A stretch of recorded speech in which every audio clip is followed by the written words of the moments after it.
Hello, and welcome to 2025's Radical Listening Week podcast series.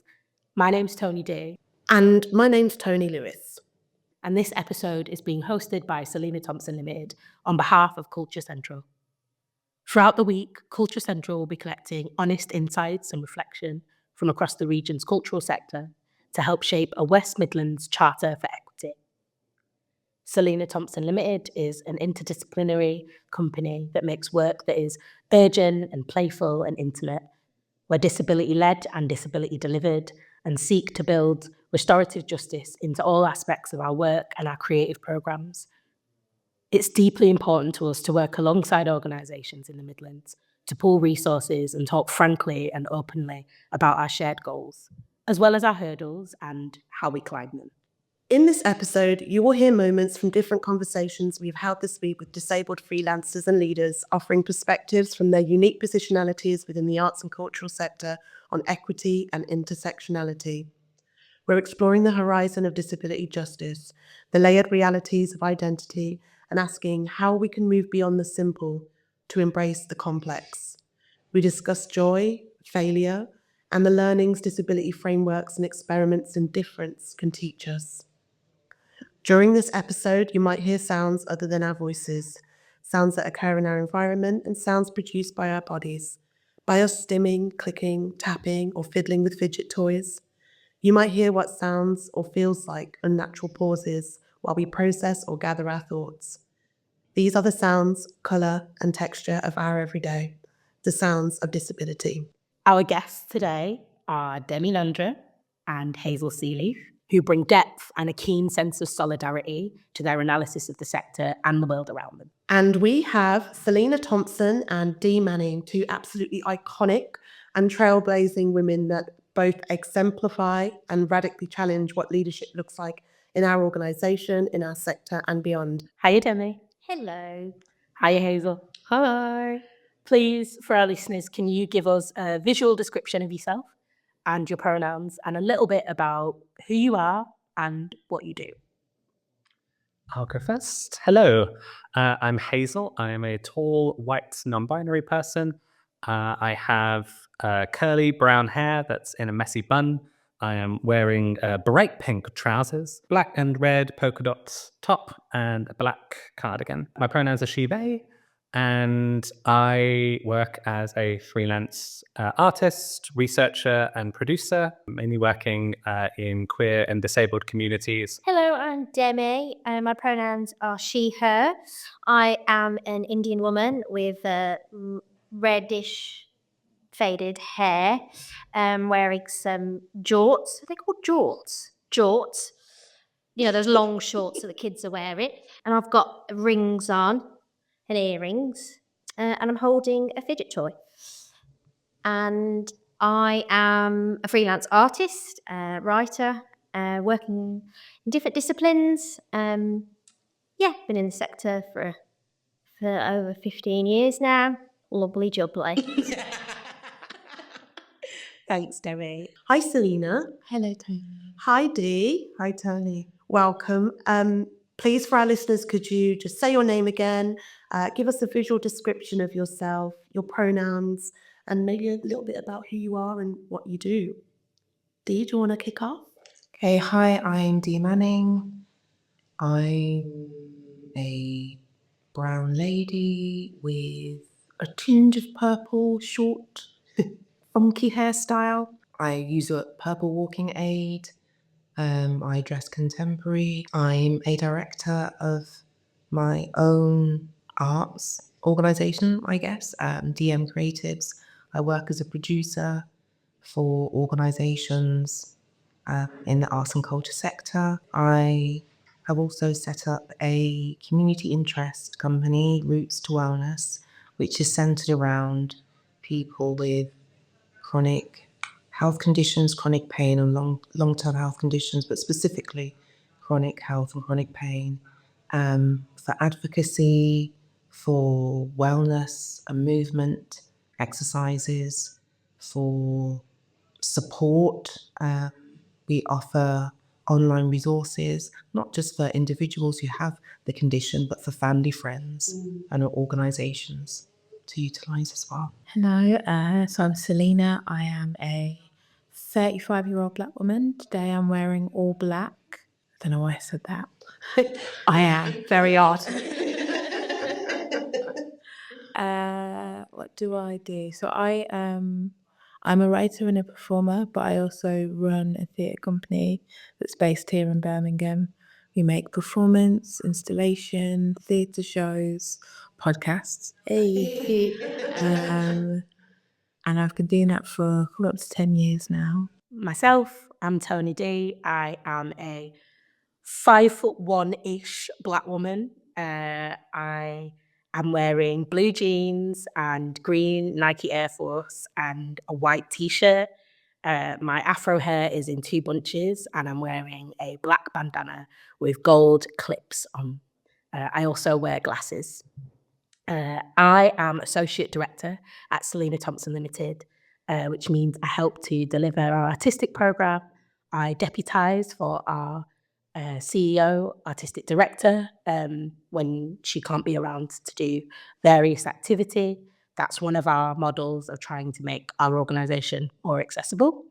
I also work on the care, access and wellbeing strands of our organisation, which is our way of thinking about how we look after ourselves and the people in our company well, and how we look after the people that we work with well and better as well. These are experiments in trying to do things better. We haven't got all the answers. I'm Toni Lewis, not to be confused with my partner in crime, Toni-Dee, the other Toni, or as we're known together, Two-Tone. My pronouns are she or they. I am 5'8". I'm a mixed race woman with dark brown eyes and a kinky curly afro, today worn in a high pony. I have thick rimmed square black glasses and a silver nose ring piercing. I am wearing a grey hoodie and black track pants. I look like I'm about to board a flight today. I'm an artist and curator and producer and a member of the beloved Selina Thompson Limited team. And I lead our international project Canopy, which explores adoption in a global context, how it has and does move people, money and national values around the globe. And this is a project created and led by adoptees. As Toni-Dee stated and Selina stated, we work closely and highly collaboratively as a disabled-led and disabled-delivered organisation through both necessity and desire. The first question I have on my docket, what do you think of when you think of equity in the cultural sector? This might not be correct, but my brain has gone straight to the idea of energised and passionate people, individuals doing really great things, trying to do really, really great things. And then my brain also goes to, in opposition to that, structural failings. So I feel like I'm saying lots and lots of people are doing lots and lots of great things on an individual level. And then when it starts to get systemic, it isn't in the fabric, isn't in the design of things, I suppose. That's what it feels like when I think about equity in the sector. Hazel? It's the first question. It's my least favorite question because I'm not really sure I know 100%. When I think about equity in the sector, I just have the visual. Every time somebody says equity, I just have the visual, and I have very little idea of what it's going to mean in practice. For reference, when I'm saying the visual, I mean kind of I feel like there's a visual of what's the difference between equity and equality. It's this idea of a fence that people have to look over. And equality is everybody gets one box to step on, but equity is the one where the shortest person gets more boxes than the tallest person, so that everybody has the same experience of being able to look over the fence. It still feels mostly a language thing. I think I know lots of organizations, usually in my work, kind of disabled-led organizations that are, I think, trying to do that work, and some of them are doing it well. I think a lot of best practice around equity doesn't necessarily get shared around, by which I mean I think there are organizations that are just good at it and get it and do it well, and a lot of the time they make their work quite open source. It's kind of designed to be sector influencing, and sometimes that seeps through and sometimes that doesn't, which I think we might be coming on to talking about. You know what? Yeah. Okay. So I'll stop talking. Oh, for me, I'm going to speak as a producer. As a producer, for me, equity means that that my accommodation needs are met, that an organisation is open and transparent, that they will listen to me, put things in place. I find that when I'm producing an event, there'll be some layers within an organisation, a bigger organisation or a bigger event, where people don't listen because they have status and they have a title. They think that my opinion is not more valid than theirs, even though I've been brought in based on my experience, which is centered around community understanding, cultural competency, and doing grassroots on the ground work. And I see myself as a voice, as a champion, because I've worked in community or in doing community roots work for over a decade. I understand all the challenges, all the biases, all the prejudice, all the, whether it's race, religion, sex, age, all the injustices that these individuals within their communities have to survive. So when arts organisations are going in to deliver, in the past, they haven't been equitable in their approaches. Selina, what about you? Yeah, I feel like when I try and think about equity in the Culture Central, I get a bit of a blue screen in my brain because I don't think that I see it as much as we ought to or experience it as much as I would like to. I think about conferences, I think about rooms of people talking, but not seeing that reflected in their practice. It feels like I've gone straight in on the negative. I did say I was tired today, so that might be why. I mean, it is what it is. It is what it is. But I think when I think about equity, I think about rooms that feel like they've snuck under the radar. So when you go into a room and it is full of radically different people for whom comfort looks different, but they all look and feel comfortable. And I think for me, equity in culture is when culture isn't this precious ivory tower thing that is kept away from most people. It's just normal. It's just this very normal thing that everyone has access to, that everyone is making and is a part of at all times. And an environment has been created where it feels normal for everyone. And it's very rare. But when you are in the space, it's precious. So, yeah. The next question is, what are the problems with it? Like, when you think of that idea of equity, what are the problems with it? And I think maybe you're starting to tinker a little bit with the idea of issues around equity as a thing that the cultural sector is trying to do. I'm not sure that even when I think of the word equity, I really know what I mean. I think of it as a legal term, a thing for me that is sometimes in policy or contracts that I've signed about the way that I'm going to work. But I'm not sure I really know what I think it means. And I also think of that image. So maybe that image is doing a lot of heavy lifting around our understandings of equity. Demi, when you think about the problems with equity, what do you think about? It feels like a really large question, but actually, I don't think the problems. I don't know. I really don't know. I find the question a bit of a minefield. Let me ruminate. Let me think on that. But yeah. Oh, actually, I do have. Sorry, say just to process it. Take slow. I do have something around one of the problems with it. I truly believe that one of the problems with equity is that it isn't agreed upon anyway. Does that make sense? Right, so I feel like we've got to a stage where in the sector it's adding the words equality or replacing it with diversity does a function that is quick and it's quick turnaround, and it doesn't do much past representation of things, right? But then equity, I generally feel that different types of structures and systems in the sector don't actually believe in equity. I think it's just part of a buzziness, and I think that's.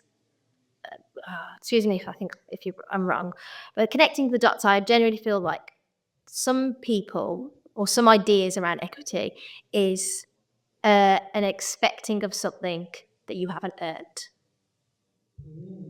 And I could be completely wrong. And look, the reason why I say that is because I feel like the sector will say, right, we're adding extra things of accommodations, we're doing this, with the idea of rebalancing, blah, blah, blah. But it doesn't actually really do it in the long run. Like it doesn't solve any. Oh no, it would solve things, but I don't think people on an internal way actually believe in it. They actually think in a deep rooted ableist way of saying, nope, that's too much for you. Okay. I think I understand. I think I went a long and winded way to say some things that you might. It's okay. What I've understood you saying there is that people are putting in accommodations for what they're saying is equity, but deep down they feel like they're going above and beyond to accommodate something, but that you don't, or that there's a problem with deserving, you feeling like that person doesn't deserve it. Is that what you are trying to say? I think so. I think there's a deep-rooted cultural belief that goes into the sector and into other sectors, and the society as a whole is saying that you have to all work at the same rate, and you all start the race, or whatever the race is, at the same time. And even knowing, like the image we were saying earlier, even knowing, saying, right, someone starts the race a bit earlier for equity to balance things out, right? I think a lot of people that are setting up that race have put potholes at they don't actually want you to start there. Does that make sense? I don't know if this is exactly what you were saying, but it's what it made me think of. And if either this is what you were thinking or it will help bring it back. When you were talking about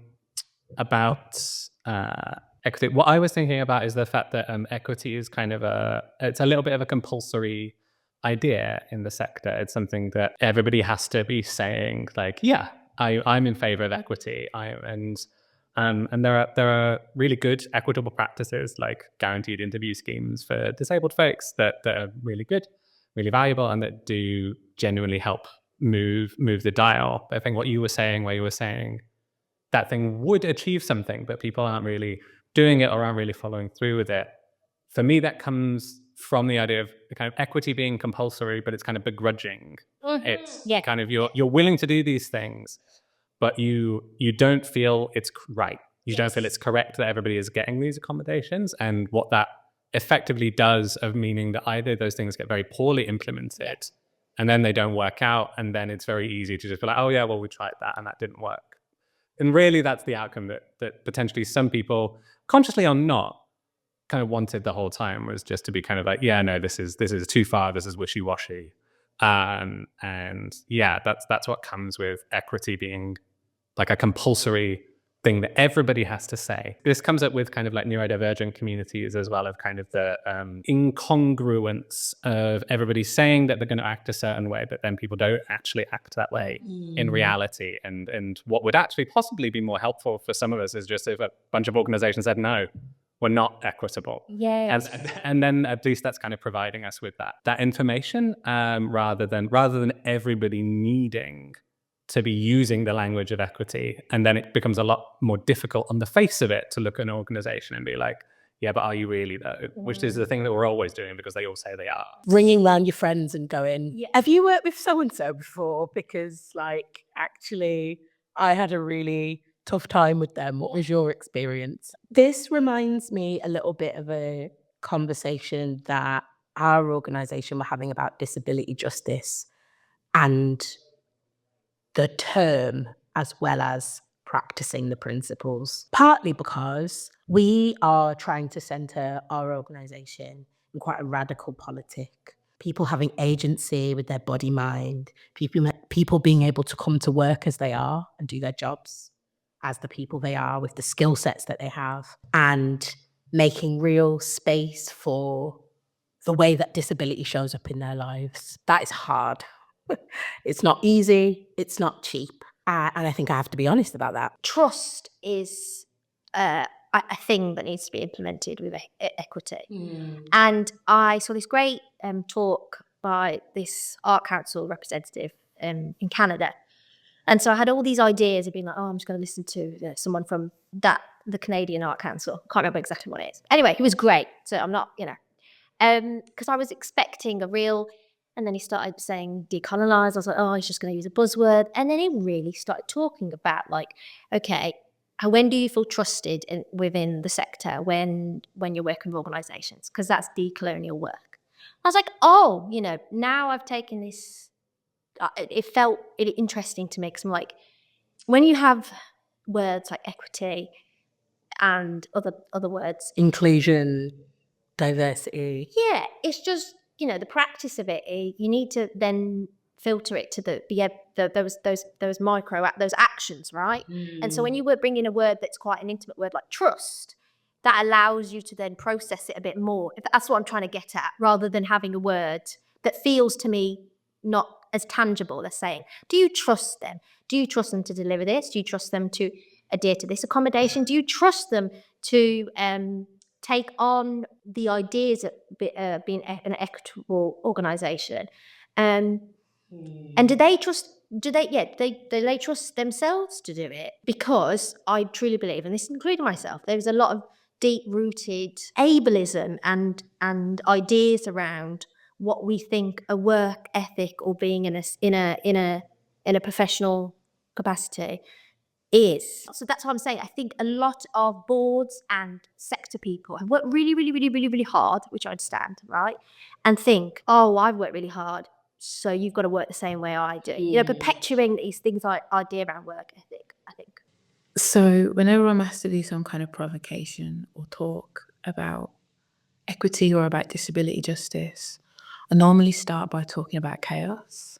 Start about talking about what it looks like when you let a variety of body minds lead the way in which something happens, and you turn away from like capitalist structures that pretend to you that things are going to be neat and tidy. For most people, that is terrifying, and it looks like failure. So they avoid it with everything they can. That's what I see when you talk about conferences, and I've been to many over the past 3 years. And what I see is all the major institutions sat at the table, and they are saying this, but in reality, it's this. And it's like, yes, we have all these brown and black bodies, disabled bodies, people that are different to them in their spaces, but in reality, the policies and structures are still the same. Some of the mindsets are still the same. And that's what needs to change, not the fact that they've allowed us to sit at the table. It's their structures, policies, and mindsets. And I've experienced that this year. It's the thing about being brought to a table, right? And how you come to a table and maybe you go, well, the table's not what I need, or the table's not the right height, or it's made out of the wrong material, or actually I can't come to the table, you've got to come to me and I'm in bed. And I was thinking about something when you were talking just now that Hilary, our general manager, talks about a lot, which is that people can have really good intentions and then they butt up against the capitalist structure and they all fall apart.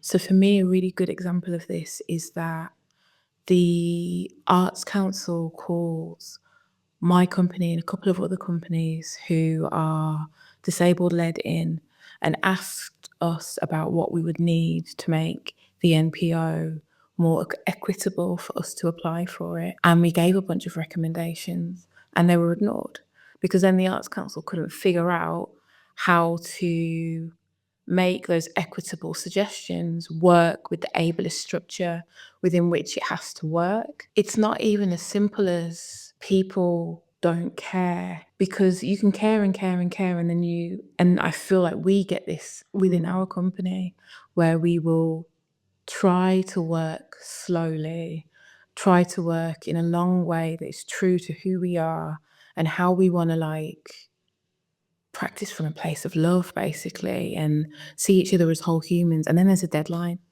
and the two things go like that. And I feel like I know we're talking about failure later, but that feels to me like an ongoing site of failure where we come up against, I mean, it sounds melodramatic, but where we come up against the state.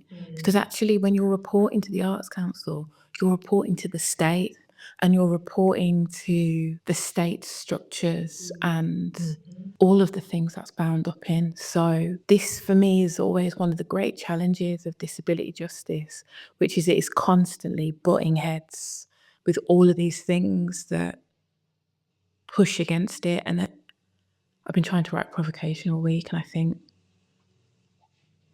maybe it's going to sound silly, but it's so serious.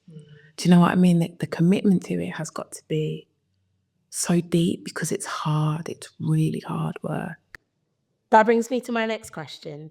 Is there something that you have learned from being in community with other disabled folks that is exciting, has changed the way that you work, or has made you think differently about the way that you might do your practice in some way? One thing that comes to mind, I was working with someone who I won't say their name, and disabled folks really good at asking questions. Every time what I learned from other disabled folks in the arts community is always a reframing of something, or a use of different language that then allows my brain to then just change perspective. And it's really hard for me because once something's internal, it just kind of stays there. And culturally, I think we have these ideas of what we class as universal truths, you know, and these ideas, and actually they're not. And so many things, like we mentioned earlier, with professional or being professional. Professional looks different for all of us, and professional looks different for disabled people specifically. I love the idea of a space that is flexible with what professional looks like. I work in a building where sometimes I have my shoes off, and the people in this building look at me like that's wild. And it's just socks. But like, it's not professional. Like, I'm just walking from room to room. Professional sometimes for me is working from bed. I still want to achieve the thing. It matters to me to be able to finish my work or meet a deadline. I just have to look differently than maybe someone doing it from an office. I like the idea of professionalism being challenged by disabled community.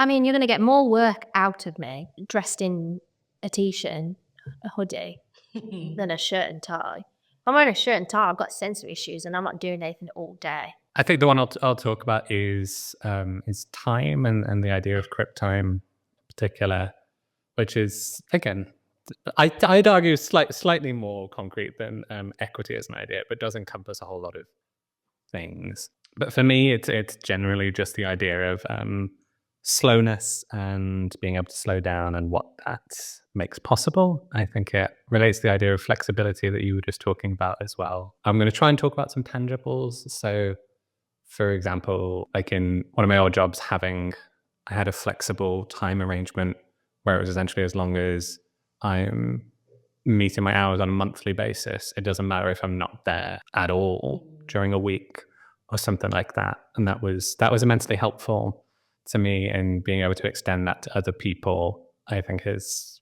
enriched the collaborations that I have with people. Even just on a really small, minute level, when I'm thinking about a project, one of the questions I quite consistently ask myself is kind of, can you go slower than this? And just thinking through what that looks like. I was recently involved in some work setting up an ethical fundraising toolkit. And this question shows up in that toolkit as well, just because I think it's such a potent question because it removes that urgency from a lot of situations, partially because we've got a lot of situations where it isn't clear whether that urgency is real, but you're made to feel like this has to happen and this has to happen now and there's grave consequences if we don't make this decision very quickly. And just being able to do it.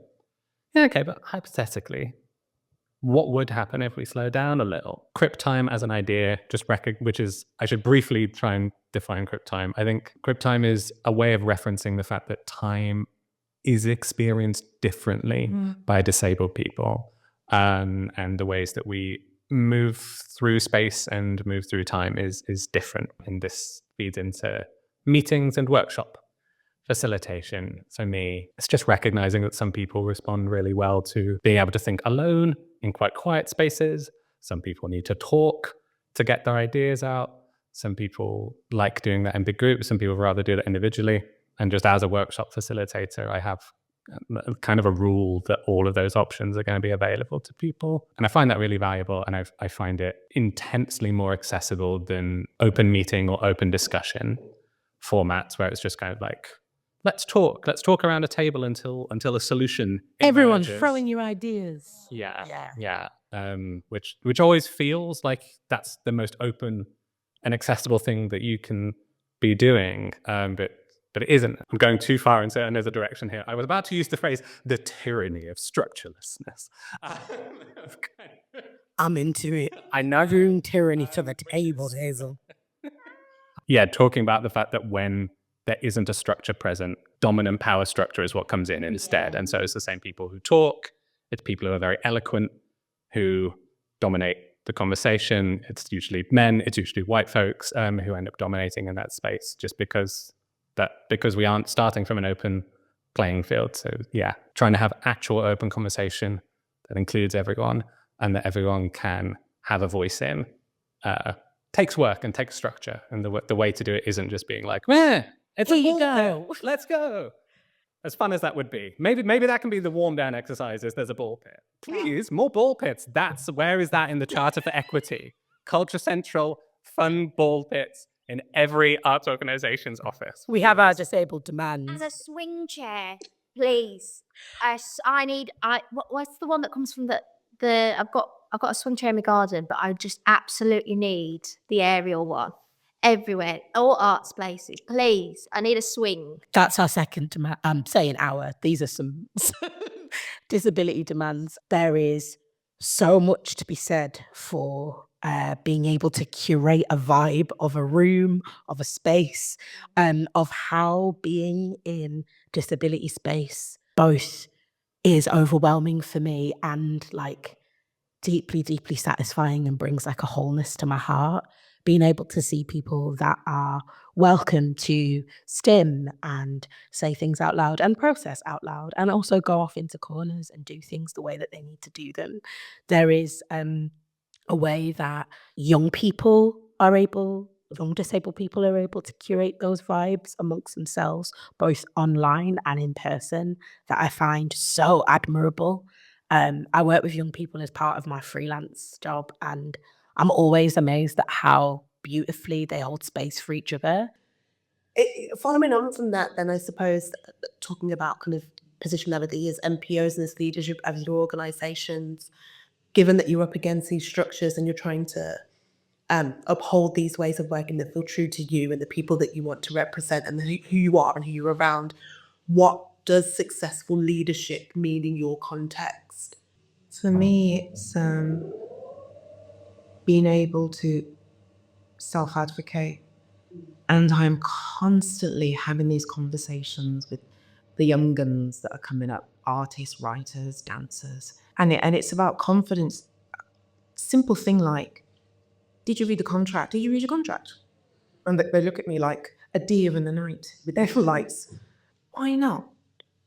Have you got somebody that could read it for you? And it's just simple things like that. So that understanding that just because something is there doesn't mean you have to agree to it.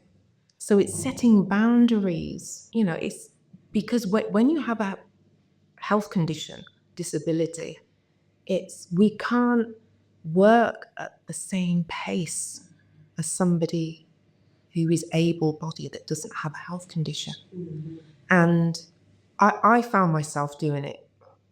I've been doing it for 3 years, and then I've just had to slow down. So it's self-advocacy, it's setting boundaries, it's prioritizing my well-being. I'm putting those things in place when I'm working to ensure that I literally have to block out my diary. Okay, do the admin, do da-da, but in between, rest, 15 minutes rest, some meditation, some yoga, speak to the counsellor, go and have some acupuncture, spend some time with the grandkids. And if it's not in my diary, because I will get so focused and wrapped up in my work, my healthcare goes out the window. So for me, they're 3 major things.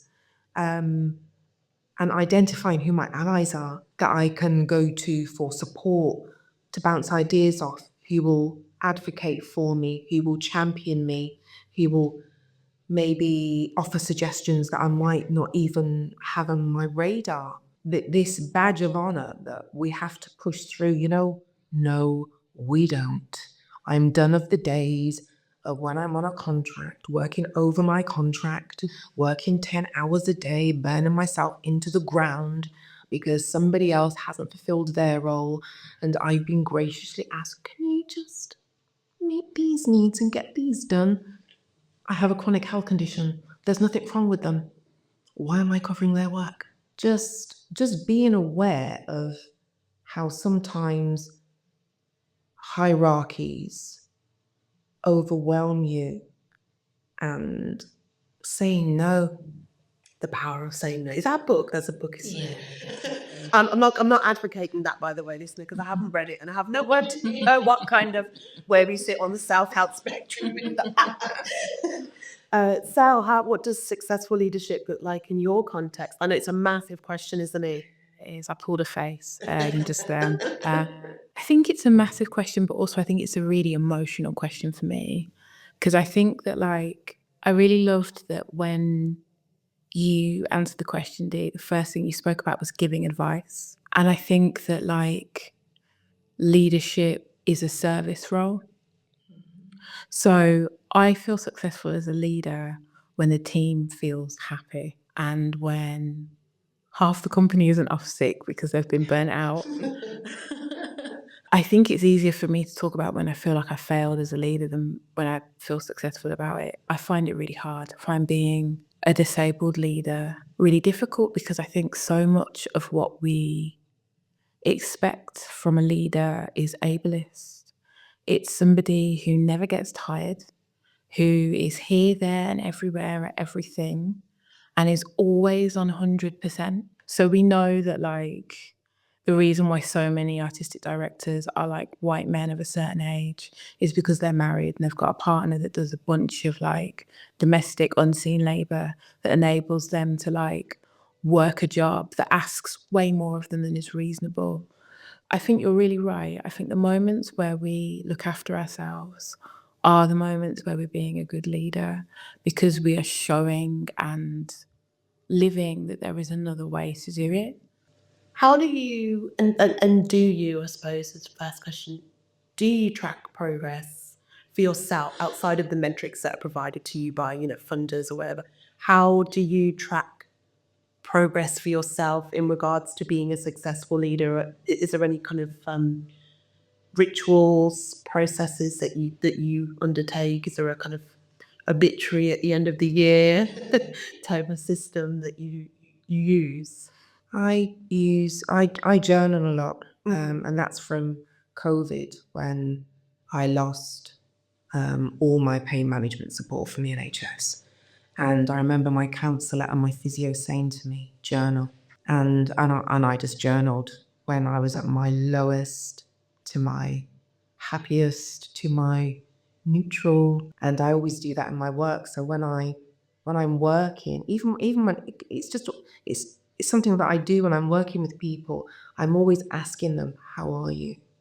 How are you feeling about this process? How is this affecting you? And then I document all that, because that's how I then evaluate the whole project, not just the work I've done, but I evaluate the impact of the volunteers, of all the producers, all the production team that have been a part of the process.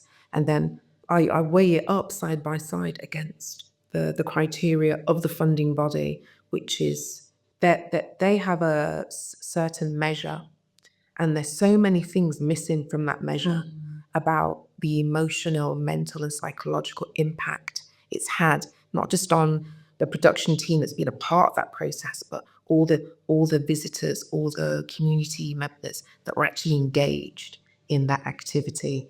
And then I always ask for feedback from freelancers that would have been employed, and I say, just be open, be truthful, just give me everything. Yeah, the high, the low, the bad, yeah, the dirty, about the ugly, and because I have found on my laptop loads of evaluations, loads of blogs that I've written, I've never published.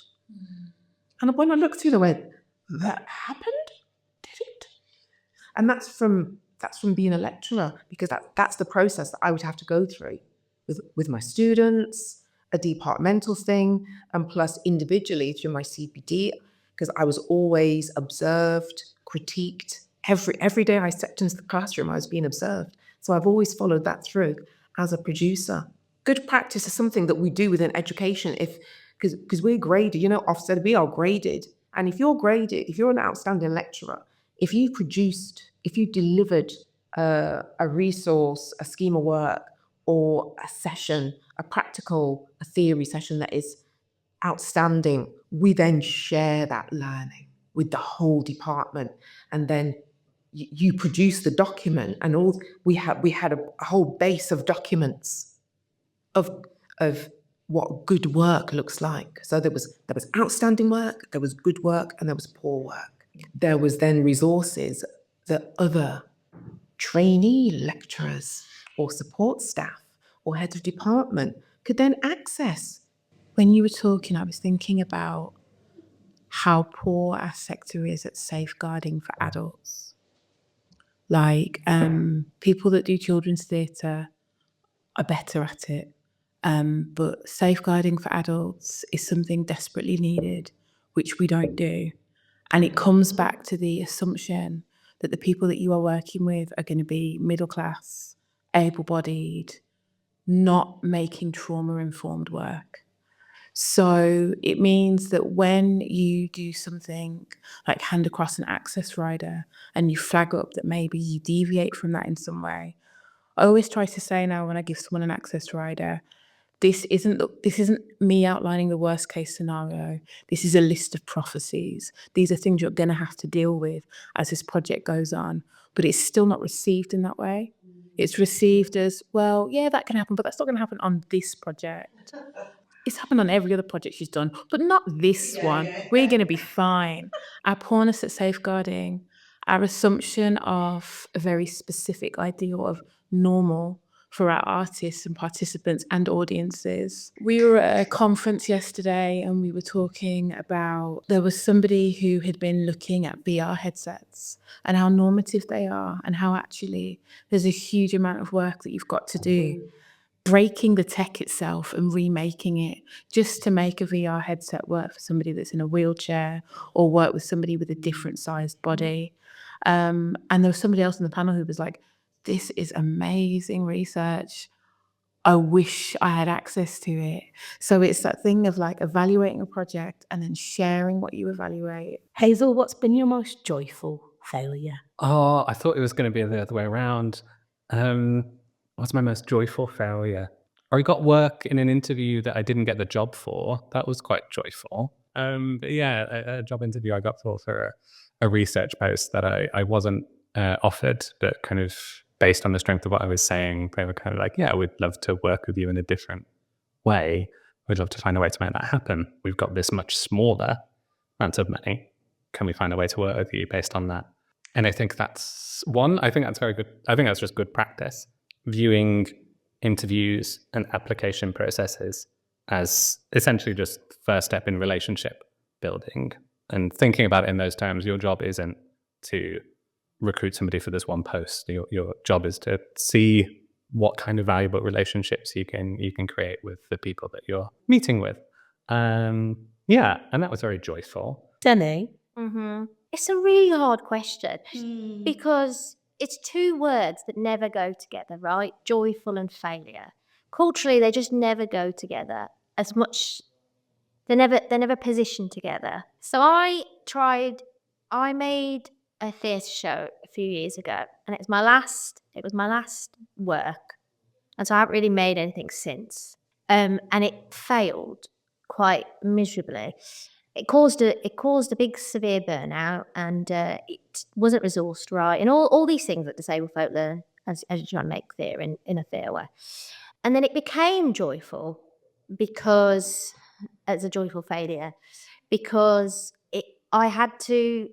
You ever do that thing where you're in your 20s and you think, oh, I've gone through my, depression and you break down, and then you go and then you read a few, not a few, but you take a load of like infographics and you do the work and you go to all the things. You start and you go, I'm done. I'm ready for life. Right. In that kind of sense. Yeah. Do you know what I mean? Due to this failure, I was like, here's my mid-30 one. I thought, right, here you go, Demi. Here's a few labels. Here is you. So I'm a late diagnosed neurodivergent person. And so if anyone's listening that is late diagnosed or anything, self-diagnosed as any of that, coming to something late in an adult context is so hard. It's so many things that you go through, grief, anger, all these things. And then I make with that knowing, that practice, and I go, I'm this and that. This is my access rider. And we get an access support, and actually we don't know what we're doing, and I don't actually know what the support is. And that still happens. And I also want to say happens a lot with disabled people at Collat. And I thought, right, I know all these things. And then did this show, and it went terribly wrong for my mental health, for what I produced, just wasn't happy with anything of it, right? And I know I remember going through it, like, well, I'm scaling up. I'm a disabled person, I'm scaling up. I wasn't saying that on billboards. I wasn't on a billboard, what do you mean? And then it failed, and it failed, and I was angry and all that. And it's become joyful because it was the catalyst. It had to do something. It had to be going, you're not actually implementing slowness. You're not implementing anything that would actually Support you as a disabled person.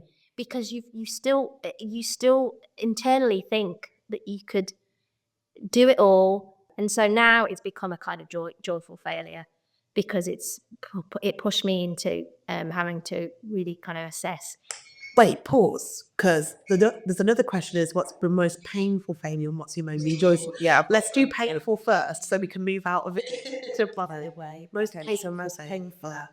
So my most painful failure at the start of my career, I didn't manage my health or my accommodation needs at all. I've been disabled 13 years from a car crash. I only was going through the process of accepting that I was disabled only 2 years ago. The process, isn't it? So I didn't say anything to anyone. So I was working at the same pace as everyone.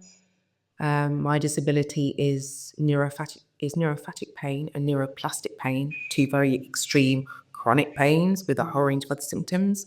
And I was just carrying on as an able-bodied person, masking to the whole world as if I was Superwoman and absolutely dying inside. And the impact of that, it took me 5 months to recover.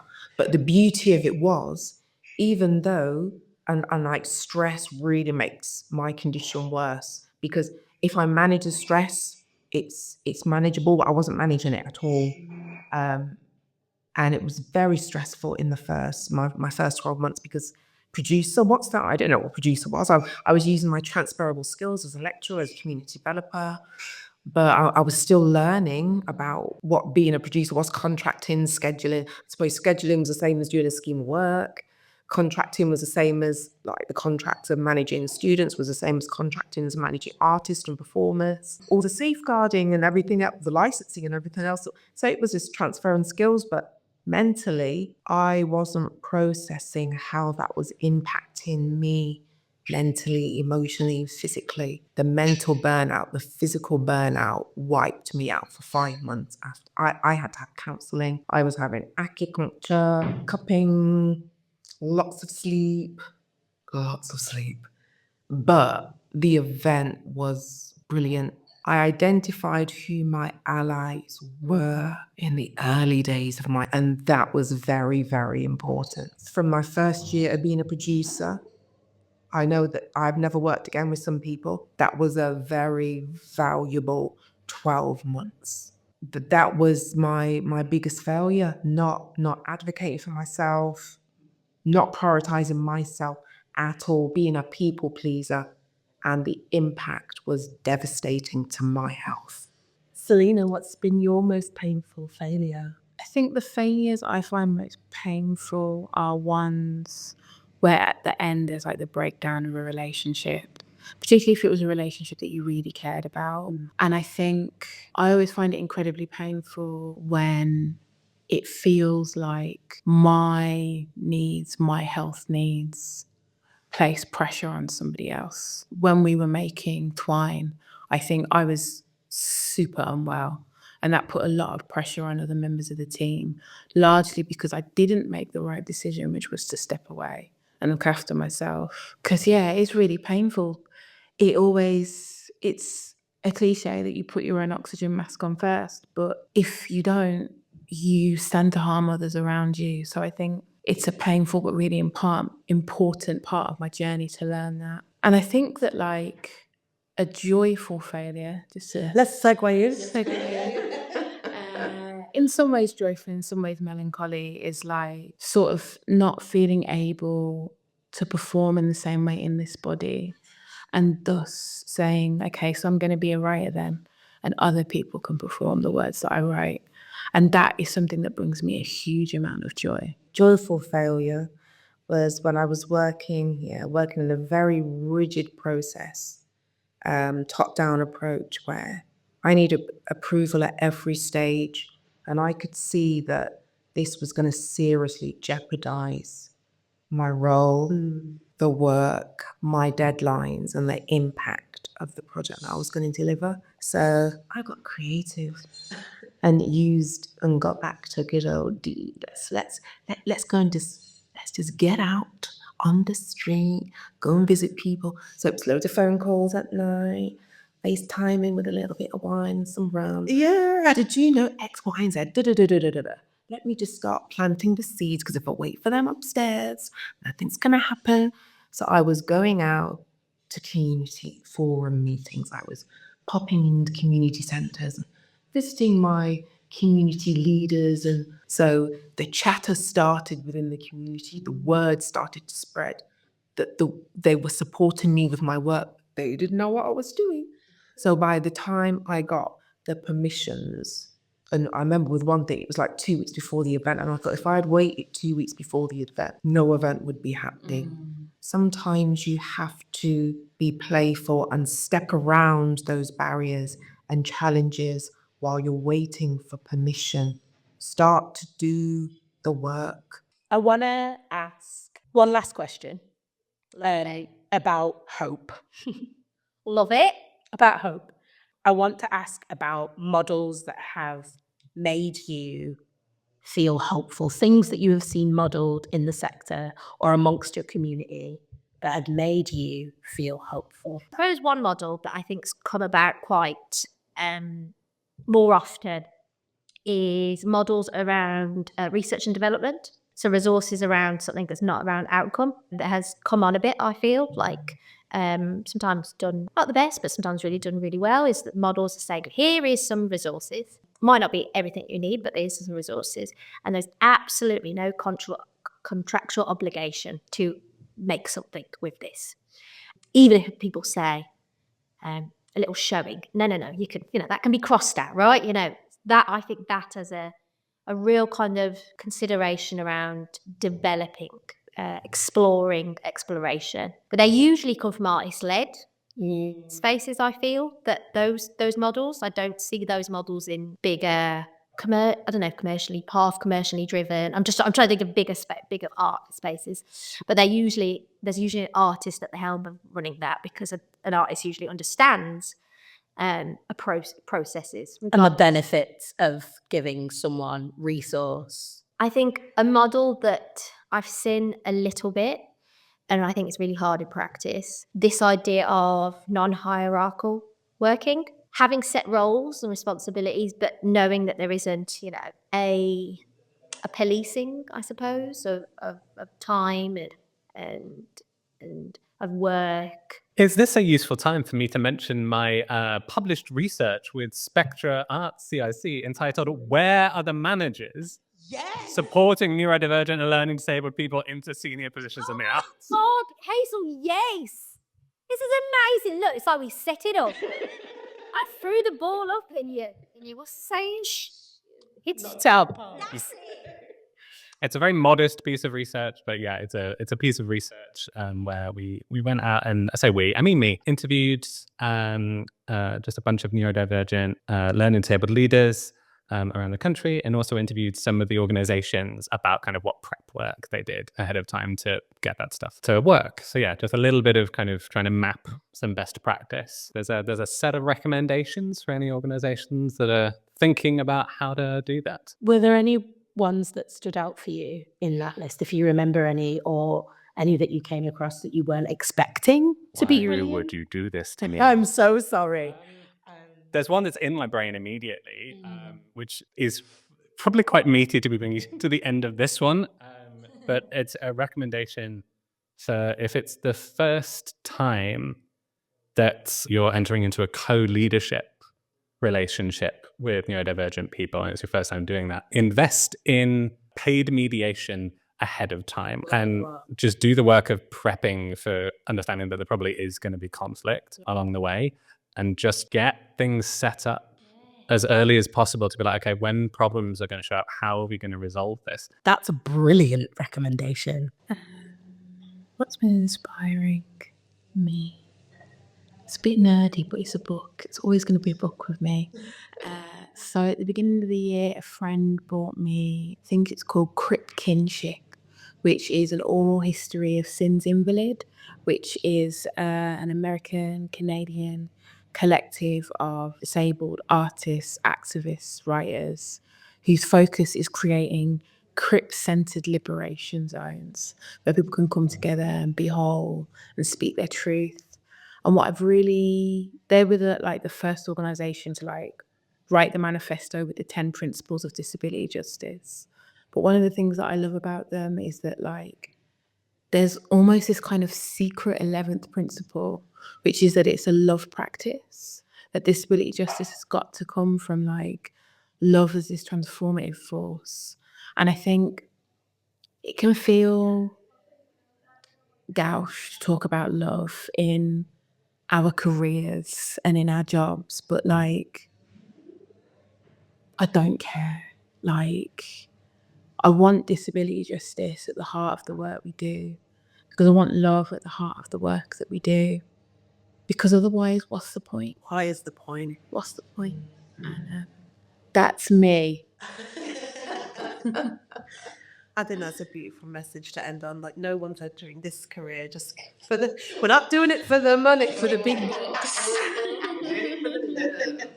Thank you for listening, for reflecting with us, for being part of something bigger. Thank you to Culture Central for asking us to be part of Radical Listening Week. Radical Listening Week will continue throughout the week. You can subscribe to Culture Central's YouTube channel to watch the series and stay engaged with us online.